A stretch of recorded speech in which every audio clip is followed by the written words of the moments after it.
There are two categories of Nigerians that I'll be speaking to today.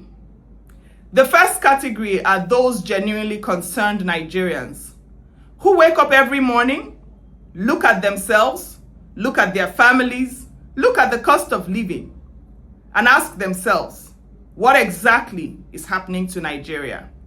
This conversation is for you. The second category are those who have already made up their minds. Those who have reduced the future of this country to their favorite candidate. According to them, their candidate can do no wrong, and another candidate can do no right. This conversation is above you, but I respect your consistency and I will indulge you. I'll see you in the comments in exactly 2 minutes. You already know how we do it. Now, to those Nigerians who are genuinely concerned, I have a question for you. Are things expensive, or are we finally paying the true cost for them? Those are not the same things. For many years, we Nigerians got accustomed to paying less than the true cost for certain things. We became accustomed to a reality that was largely supported, protected, and cushioned. And then the cushion began to disappear. Now, we are angry, frustrated, and many are hurting. And I understand why.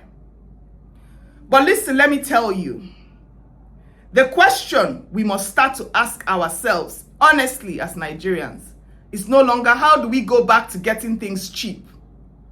The question is, how do we increase the earning power or earning capacity of Nigerians? Those are two separate conversations. The first conversation is around reducing prices.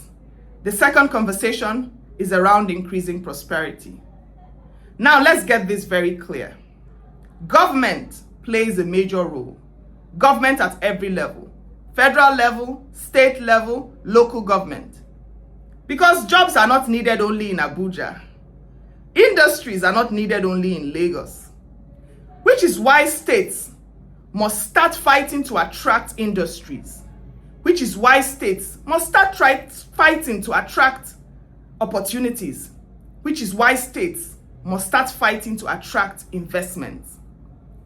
And which is why local governments must start asking themselves, how do we increase the economic activity in our communities? That is the assignment. Because prosperity is built locally before it is measured nationally. And yes, at the federal level, there is work to be done. A lot of work. And which is why, by increasing the minimum wage and further reviewing conversations around it, the government is working to strengthen the earning power and purchasing capacity of Nigerian workers. Which is why, by providing interest-free student loans, the government is reducing the financial burden on parents and guardians today, while helping many young Nigerians acquire education and skills needed to earn more tomorrow. By expanding access to consumer credit, the government is helping Nigerians acquire essential skills, support small businesses, without having to save for years to purchase or acquire any essential assets or many essential assets. By investing in major rail and road projects, the government is improving connectivity and creating conditions for businesses and jobs to thrive. By promoting compressed natural gas as a cheaper alternative to fuel, the government intends to reduce the cost of transportation, cost of businesses and households, and leaving more money for productive use. Which is also why, by reviewing or simplifying the tax system and removing multiple taxation, the government is helping businesses or supporting businesses to invest, and to create jobs. Which is also why, by investing in digital technology, innovation hubs, and digital skills development, the government is creating a generation of Nigerians who can earn globally while living locally. And there's so much more going on, and there's so much more that is going to happen. But don't take my word for it. Go and verify. Go and verify every project, every policy, every initiative that I have just mentioned, and come back and tell me that they do not exist. Remember that your ignorance of them does not invalidate the truth of their existence. Now, there is another truth we must confront as Nigerians, and that is the Nigeria that is emerging has no room for waste. Not government waste, not citizens waste, none at all. Think about it. Prior to now, or for some years before now, you will go out of your house, leave your lights on. You will travel to places you don't need to, drive around when you don't need to, spend money unnecessarily, waste food, waste drinks, without thinking. You know why? Because then the consequences felt distant. But today, you must think carefully before you spend. You will plan. You will budget. And as painful as it sounds, that is what reality does. Reality forces priorities, discipline, and intention. Go and look at many of the countries Nigerians admire and compare us to today.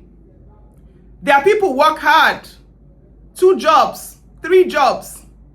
They plan, they budget, they save, they think before they spend.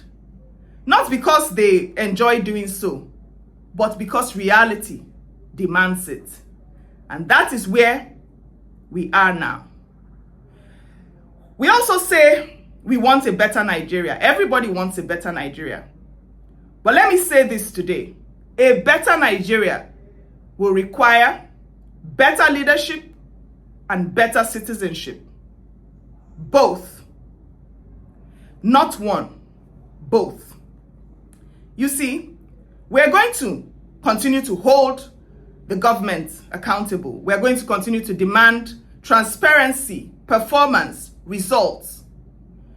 But while we are doing that, it's important that we demand something from ourselves too. We must demand from ourselves that we become more skilled, more employable, more retainable, more productive, more valuable. Because a valuable tailor is always needed. A valuable teacher is always needed. A valuable mechanic is always needed. Value always has a market. Always. And perhaps this is the conversation we must start to have as a country. It's no longer about how do we go back to tomorrow. It's about how do we go back to yesterday. It is about how do we become strong enough for tomorrow. Because the future of this country, Nigeria, will no longer reward excuses. It will reward value. And whether we like it or not, the future is already here.